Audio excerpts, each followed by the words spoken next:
வணக்கம் நேர்களே. சிந்தனைகளை சிதறவிடாமல் செயல்பட்டால் சாதனைகள் புரியலாம். வாருங்கள், ராஜயோக சக்தி மிகுந்த ஆழ்நிலை தியான இயக்கம் வழங்கும் தகவல் கேட்கலாம். இந்த மன பாதிப்பு என்பது நீங்க உதாரணத்துக்கு என்னன்னு சொன்னா, நீங்க ஏதாவது ஒரு விருப்ப ஆசைப்பட்டிருப்பீங்க பாருங்க. ஒரு ரொம்ப சிம்பிளான ஒரு விஷயம் தான், ஆனா ரொம்ப ஒரு கவனிக்க வேண்டிய விஷயம், தேவையில்லாத ஒரு விஷயமா இருக்கும். ஆனா இருந்தாலும் பெண்ணாக இருக்கும். அது பல காலம் நினைச்சிருப்பீங்க. மனிதனுக்கு எண்ணம்ன்றது, எண்ணம் ஆசைன்றது அது ஆட்டோமேட்டிக்கா உள்ளது. அதனால மனிதன் நல்லது கெட்டது, அழகு, அருவருப்பு, அவலட்சணம், அசிங்கம் என்பதெல்லாம் வாழ்க்கையில இதெல்லாம் நேச்சுரல், இது இயற்கை.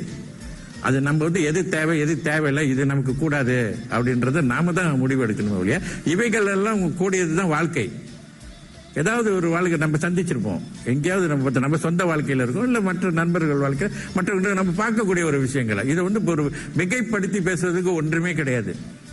ஆக இந்த மாதிரியான விஷயங்கள்ல ஏதாவது ஒண்ணு உங்க மனதை டச் பண்ணிருக்கலாம், அதை பத்தி சிந்திச்சிருக்கலாம். ஆனா அது நிறைவேற முடியாம அது அந்த ஆசை ஒரு நியாயமற்றதாக இருந்தாலும் கூட உங்கள் அந்த ஆசை நமக்கு நடக்கணும் அப்படின்னு நீங்க நினைச்சிருப்பீங்க. ஆனா நடக்காம இருக்கலாம். இது பல காலம் நினைச்சிருக்கலாம், பல சந்தர்ப்பங்கள்ல நினைச்சிருக்கலாம்.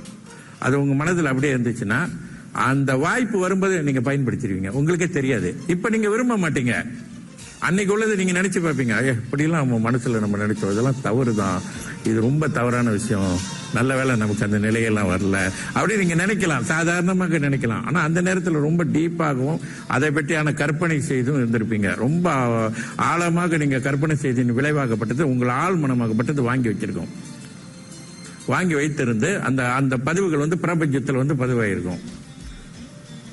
அப்ப எப்பொழுது அந்த வாய்ப்பு இங்க கிடைக்கும் போது நிச்சயமா உங்களை அறியாமே அதை தூண்டி விட்டுரும். உங்களுக்கு அது கண்ட்ரோல் இருக்காது. அந்த தப்பை நீங்க செஞ்சிருவீங்க. செய்த பிறகு வேதனைப்படுவீங்க, என்னடா இவ்வளவு நாள் இருந்து விட்டு இதை செஞ்சு விட்டோமே அப்படின்னு. ஏன்னா உங்க மனம் அந்த மாதிரி ஆற்றல் உடையது, மனதின் சக்தி. இது ஒரு விளக்கத்துக்காக சொன்னேன். ஆனா மனம் அப்படித்தான் செய்யும். எவ்வளவு ஒரு அபாயமான ஒரு விஷயம் பாருங்க மனதோட ஆற்றல். உங்ககிட்ட இருக்கக்கூடிய அந்த வைராக்கியம், அந்த நம்பிக்கை எல்லாமே இருந்தும் கூட இங்க உங்களால அதை தவிர்த்து கொள்ள முடியாத நிலையை உருவாக்கிறோம். தவிர்க்க முடியாது உங்களால. அப்ப மனம் சந்தர்ப்பத்தை காத்து கொண்டு இருக்கும். அந்த விளக்கத்தை தந்தவர் டத்துஸ்ரீ குருஜி அவர்கள். நேயர்களே, வளமான வாழ்க்கைக்கு சிறந்த சிந்தனை தேவை. அந்த தகவலை கொண்டு வந்தது ராஜயோக சக்தி மிகுந்த ஆழ்நிலை தியான இயக்கம்.